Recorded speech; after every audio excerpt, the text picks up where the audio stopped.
Ô galera, prazer mais uma vez, estamos retornando agora para a parte 2 da nossa aulinha de teoria dos conjuntos, né? Então você que já pegou a primeira parte e os primeiros conceitos iniciais, nessa aula 2 é uma aula mais prática de exercício. Só que antes da gente entrar na parte de exercícios, é importante nós relembrarmos os principais conjuntos numéricos. Então a gente vai fazer uma revisãozinha bem rápida sobre os principais conjuntos numéricos e na sequência a gente já entra com as atividades, com os exercícios.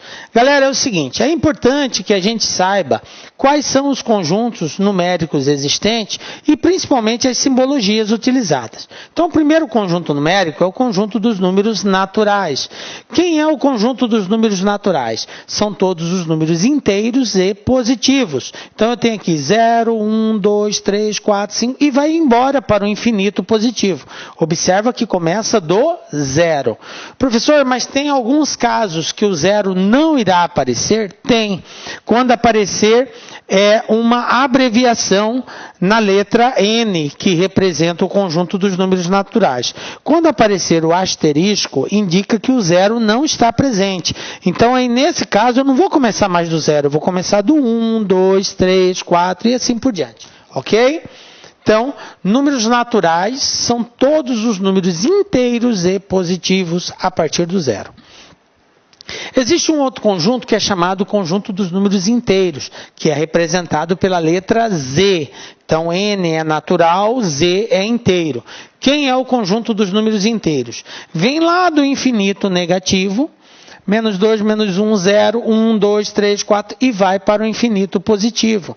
Então, o conjunto dos números inteiros é um conjunto infinito, só que ele é infinito dos dois lados, infinito negativo e infinito positivo.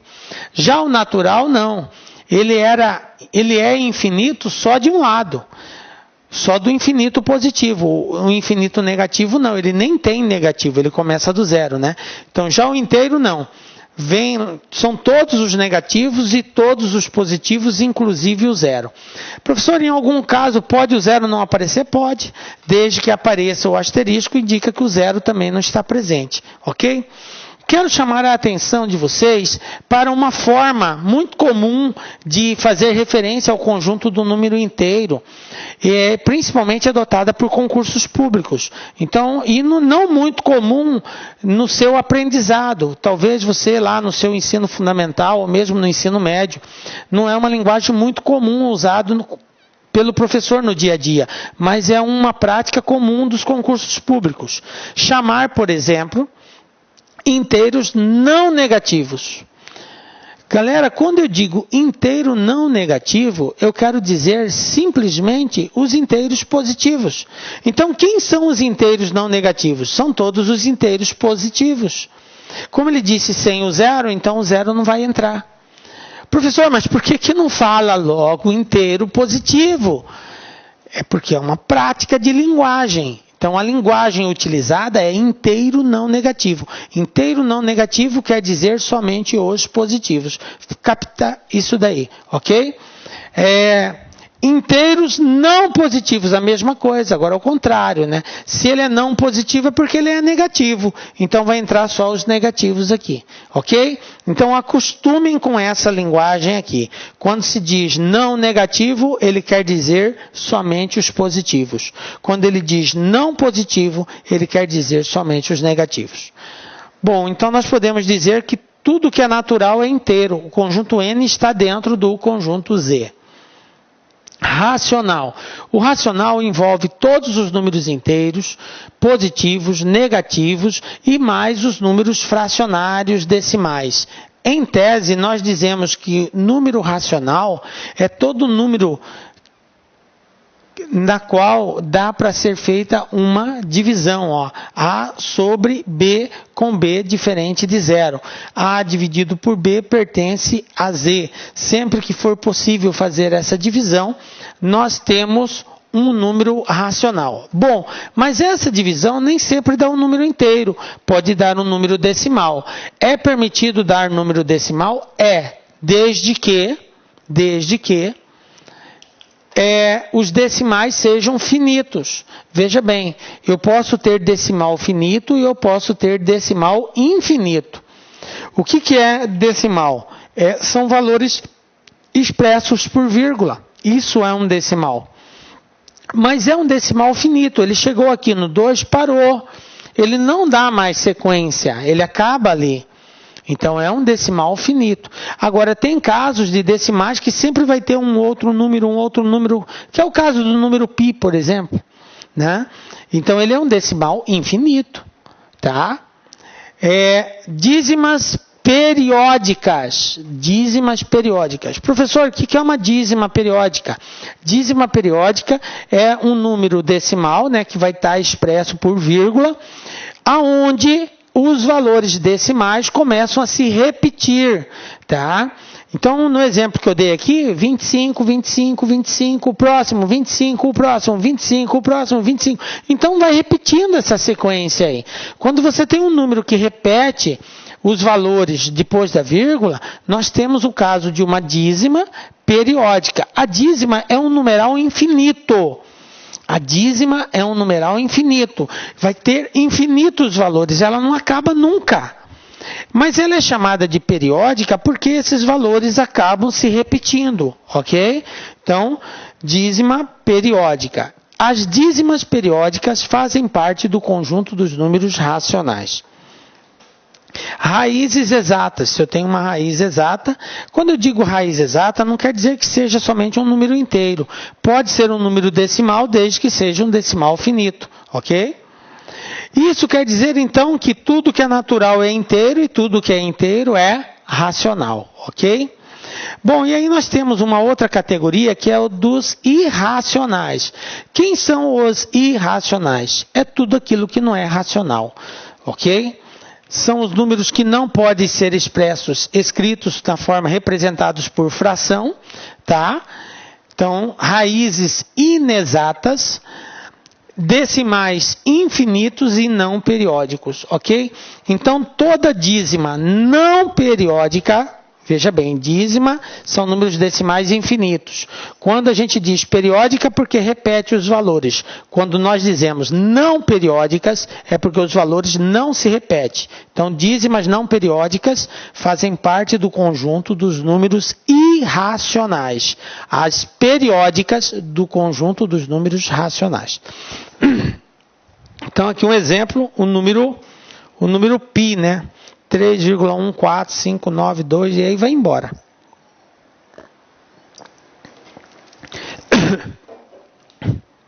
O número de Euler também é uma dízima não periódica, então ele faz parte também dos números irracionais. Raiz quadrada de 2, enfim, tem vários outros aí.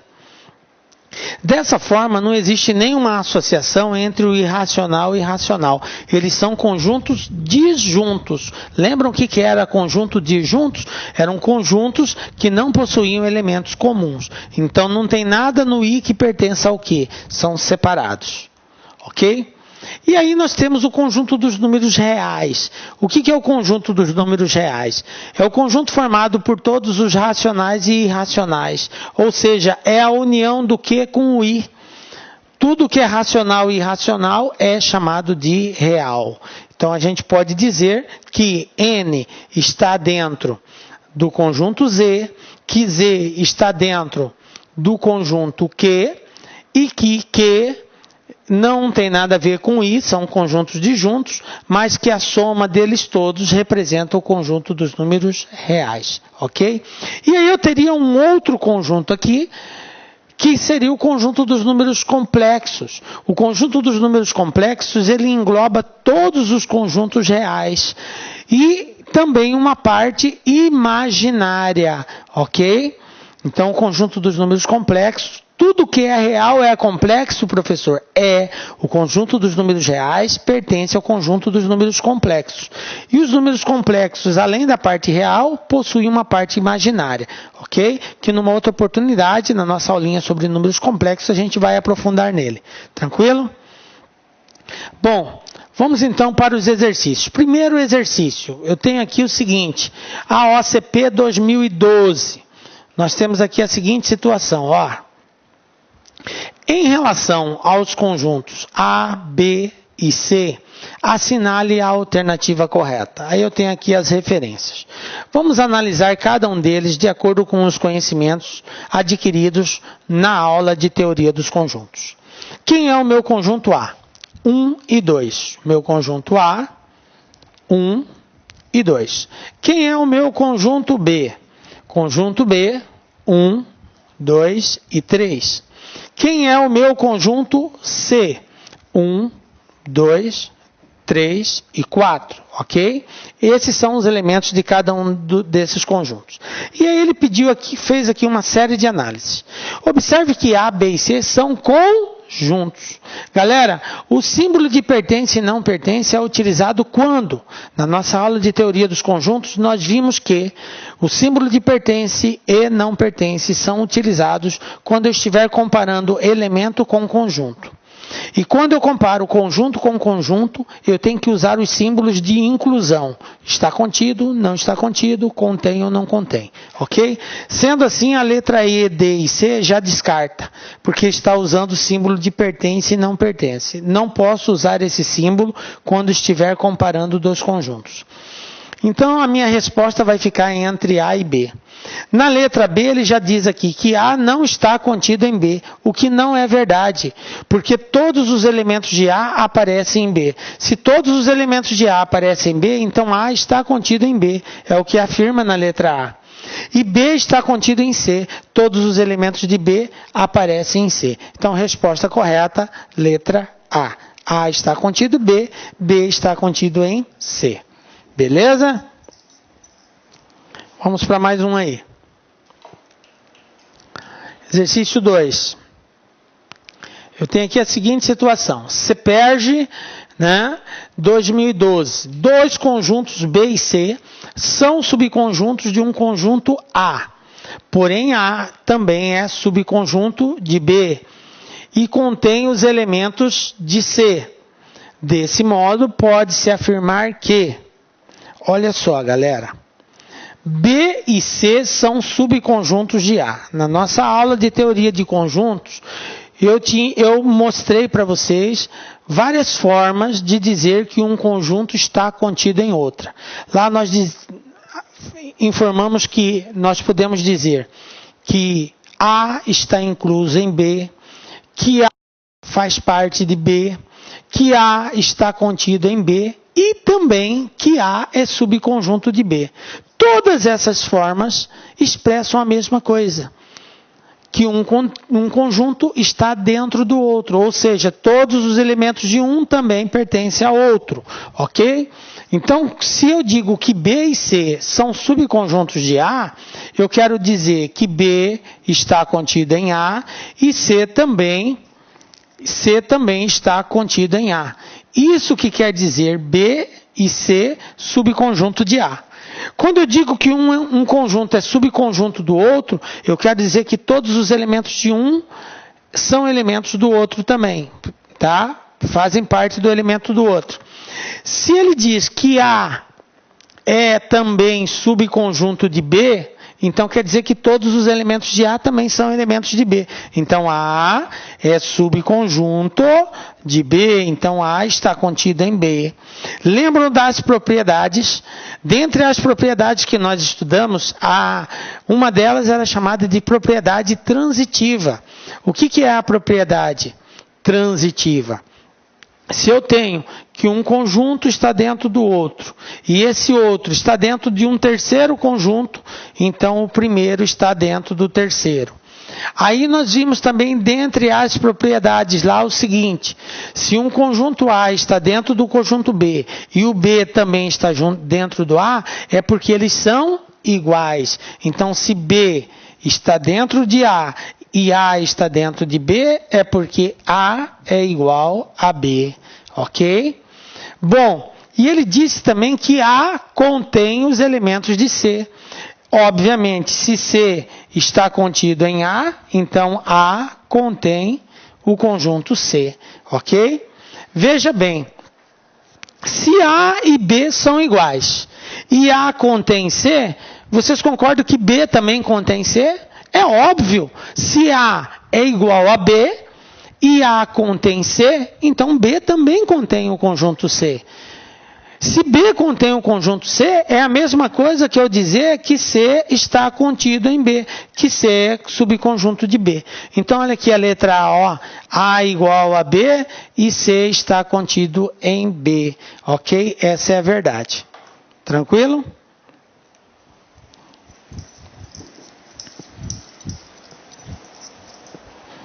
Vamos para mais um aí.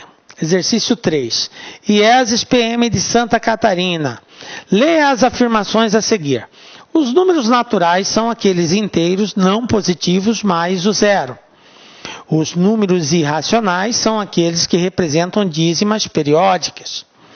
Os números reais representam a soma dos números racionais com os irracionais. Assinale a alternativa correta. Somente a 2 é verdadeira, somente a 3, somente a 1. Olá, meus amigos, minhas amigas, sou o professor Luiz Antônio Carvalho e com muito prazer, muita satisfação, peço licença para vocês para explicar um pouquinho sobre o nosso grande curso do INSS 2018. Nós aqui da Lá Concursos, nós elaboramos um curso pré-edital do INSS com base no concurso anterior de 2016, onde nós aqui da Lá Concursos nós tivemos a oportunidade de aprovar dentro do número de vagas 204 alunos aqui da Lá Concursos. É isso mesmo, 204 alunos foram alunos aqui da Lá Concursos, um concurso esse que foi muito concorrido e nós conseguimos provar para a galera que é possível aprovar, desde que você siga as nossas orientações pedagógicas. Vocês viram aí a qualidade das nossas aulas, a qualidade do nosso professor. Então, eu quero fazer um convite para vocês. Nós aqui da Lá Concurso, nós temos aí turmas pré-edital do INSS, super atualizado, você tem direito aí a todas as atualizações do período, né? Nós temos aqui um prazo de acesso 180 dias, investimento melhor custo-benefício do mercado, 10 parcelas de R$ 35,00. Se o edital for publicado durante o prazo de acesso, você terá direito a todas as atualizações a custo zero. Isso é para você estudar o quê? Com planejamento, com antecedência e com foco. Somente quem estuda com antecedência, planejamento e foco são aqueles alunos que conseguem ter um resultado positivo, né? Além disso, nós temos um outro diferencial aqui na Lá Concurso, que é o projeto pedagógico. Para você enfrentar um concurso desse, para você ter um resultado positivo, você tem que estudar com personal coach, que é a nossa metodologia, que é personal significa pessoal e coach significa treinador. Então, aqui você vai ter um treinador pessoal de concurso. Bacana? Então, eu espero vocês neste curso aqui e faço outro convite para vocês. Você quer saber tudo, gente, sobre o INSS? Nós temos aqui na Lá Concurso uma equipe de marketing que tem aí uma multifuncional, né, multiprofissionais aí que compõem essa nossa equipe de marketing. E se você quiser fazer parte da nossa lista de transmissão exclusiva do INSS, tá? É só você enviar um WhatsApp ou clicar aqui embaixo com 65999719373. Você vai ter todas as informações de primeira mão. O processo de autorização tramitou, houve autorização, aqui a portaria, seleção da banca, publicação digital, as inscrições, alterações, ou seja, todas as informações referentes ao INSS você vai ter. Você vai ter também dicas aí exclusivas e, claro, principalmente aí alguns exercícios do WhatsApp. Pode ficar tranquilo que nós não vamos encaminhar para vocês aí e lotar o seu WhatsApp, vai ser um veículo de comunicação e de interatividade aqui da LAC Concurso. Tá certo, meus amigos? Um forte abraço, espero vocês aqui na LAC. Fui, obrigado, tchau. Clique LAC.